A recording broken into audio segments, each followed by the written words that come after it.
मोमबत्तियों की हल्की लौ कमरे की दीवारों पर नाच रही थी, जैसे रोशनी और परछाइयां आपस में कोई प्राचीन संवाद कर रही हों। हवा में लैवेंडर और पुरानी किताबों की मिली-जुली खुशबू थी, शांत, गरम और कहीं ना कहीं सुकून देने वाली। बाहर बारिश की आवाज थी, अंदर सिर्फ उसकी सांसें और मेरी धड़कनें। मैं सोफे पर बैठी थी, स्केचबुक गोद में खुली हुई। पेंसिल मेरी उंगलियों के बीच धीमी चाल से चल रही थी। इस बार कोई डरावना चेहरा नहीं, कोई अंधेरा प्रतीक नहीं, बस वो क्रिस्टोफर, जैसा वो आज सुबह थे, मेरे पास, नींद में बेखबर, माथे पर बिखरे बाल, होठों पर आधी मुस्कान। वो पल इतना सादा था, पर उसी में मेरी पूरी दुनिया समा गई थी। वो मेरे पास ही थे, कुर्सी पर टिके हुए, मोमबत्ती की लौ उसकी आंखों में झिलमिला रही थी। तुम्हारी मौजूदगी मुझ पर एक अलग असर डालती है एलेनी। उसने कहा, आवाज उतनी ही धीमी जितनी उस लौ की थरथराहट। मैं मुस्कुराई, स्केचबुक बंद करते हुए। क्योंकि अब मैं वही देखती हूं जो तुम हो, मैंने धीरे से कहा। वो नहीं जिससे मैं डरती हूं। हम दोनों जानते थे मैं किसकी बात कर रही हूं। वो श्राप, वो साया जो हर बार हमारे बीच आकर खड़ा हो जाता है। उसने आगे बढ़कर मेरा हाथ थाम लिया। उसका स्पर्श हमेशा की तरह सधा हुआ, लेकिन उस शाम उसमें कुछ और था, एक वादा। मैं इसका सॉल्यूशन ढूंढता रहूंगा। उसने मेरी गर्दन पर धीमी आवाज में कहा। उसकी उंगलियां मेरी त्वचा पर धीमे पैटर्न बना रही थीं। तुम्हारे लिए, हमारे लिए। उसके शब्दों में दृढ़ता थी, मगर उसकी आंखों में वो झलक भी थी, वो डर कि कहीं ये सब खो ना जाए। मैंने उसका चेहरा अपनी हथेली में लिया, उसके गाल पर अपनी उंगलियां टिकाईं। मुझे पता है, मैंने कहा, और उसकी हथेली पर एक छोटा सा किस किया। और मैं हर बार तुम्हें चुनूंगी, चाहे कुछ भी हो। ये वादा नहीं था, ये सच्चाई थी। हम जो हैं, वो किसी रिचुअल से परे है, किसी श्राप से बड़ा। और उस रात, मोमबत्ती की हल्की रोशनी और बारिश की मीठी गंध के बीच, मुझे पहली बार लगा, हम जीतेंगे, जरूर जीतेंगे, साथ में। लाइब्रेरी की चुप्पी हमेशा मुझे कहीं और ले जाती है, पर आज वह शांत जगह किसी तरह युद्ध भूमि जैसी लग रही थी। अब ये सिर्फ मेरे अकेले का काम नहीं रहा, ये हमारा साझा मिशन बन चुका था। उस श्राप को तोड़ने की जद्दोजहद जो हमारी जिंदगियों पर सदियों से चढ़ा हुआ था। मेरे सामने प्राचीन यूनानी और लैटिन के पन्ने बिखरे थे, पर हर बार कुछ न कुछ अधूरा मिलता। एक सूत्र, एक नाम, एक पूरा अनुष्ठान जो बीच में छूट गया हो। मैं बार बार पन्ने पलटता, हाथ अपने बालों में फंसाते और हर अधूरे अंश पर एक बेरोक फूंक मारता। निराशा हाथ पकड़कर मेरे पास बैठी थी। धूप बड़ी मेहराबदार खिड़कियों से आकर धूल के कणों को नाचने देती, पर मेरे लिए वह सिर्फ अधूरे जवाबों की चुंबक सी थी। यह किसी भी टेक्स्ट में नहीं है, मैं झुंझलाते हुए बोला, पन्नों की ओर इशारा करके। सब कुछ टुकड़ों में बिखरा है, भुलाए हुए अनुष्ठानों में। शायद जवाब किताबों में नहीं है, शायद वह उन पंक्तियों के बीच की जगह में छिपा है, जहां तुम अक्सर ध्यान नहीं देते। पंक्तियों के बीच की जगह, यह विचार मेरी उड़ती हुई सोच को रोक गया। मैंने कभी उस तरफ सोचा ही नहीं था।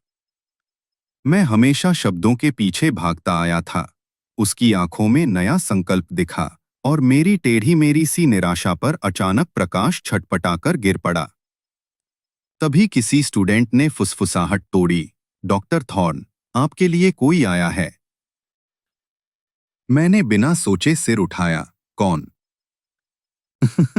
आपकी पत्नी, किसी ने हंसते हुए कहा, पूर्वी प्रवेश की ओर इशारा करते हुए।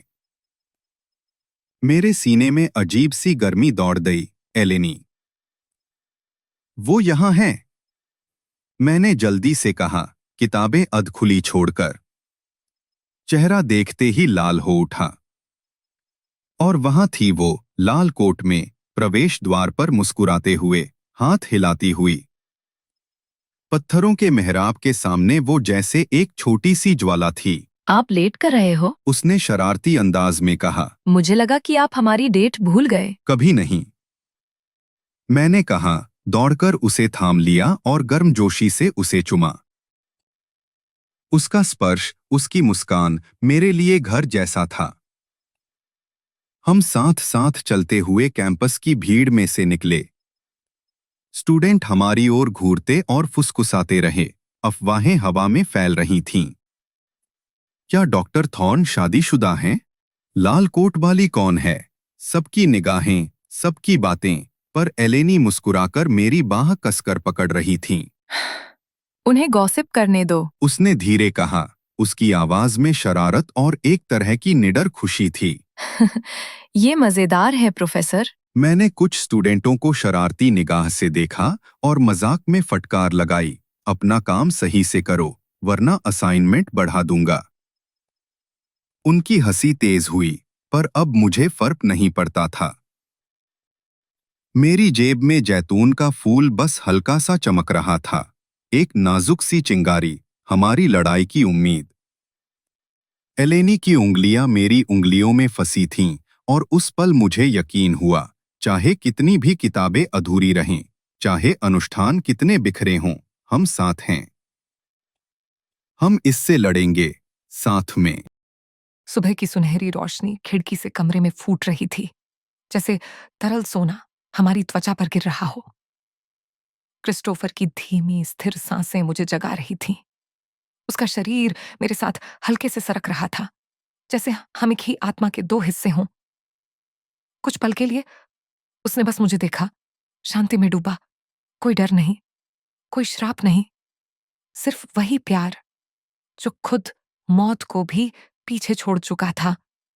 मैंने पलकें खोली, नींद से भरी गहरी काली आंखें उसके सामने आईं। Good morning. मेरी आवाज हल्की और निजी थी। Good morning. उसने जवाब दिया और उसका हाथ मेरी कमर पर धीरे सरका। उसकी उंगलियों के नीचे मेरी त्वचा की गर्मी महसूस हुई, एक धीमी, निश्चित नजदीकी। क्या तुम ठीक से सोई? हाँ, ऐसे सोई जैसे अब मरने का कोई डर नहीं। मैंने मुस्कुराते हुए कहा और उसकी ओर मुड़ी। उसके होठों का स्वाद, नींद, गर्माहट और कुछ अनकहा मेरे होठों तक पहुंचा। तुम? मैं ऐसा सोया जैसा कोई जिसने आखिरकार सब कुछ पा लिया है। उसकी आवाज में भावना घुली थी। उसने मुझे और करीब खींचा और मैं उसकी छाती पर उसकी स्थिर धड़कन महसूस कर सकती थी। एक शांत, भरोसेमंद संगीत जो बस हमारे लिए बज रहा था। हमारा चुंबन गहरा हुआ, धीमा, मीठा, फिर धीरे-धीरे गर्म हो गया जब उसके हाथ मेरे बालों में फिसल गए। उसने मुझे अपने करीब खींचा और मेरी बाहें उसे कसकर जकड़ गईं।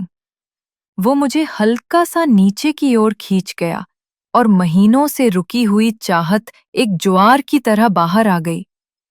दुनिया सिमट गई।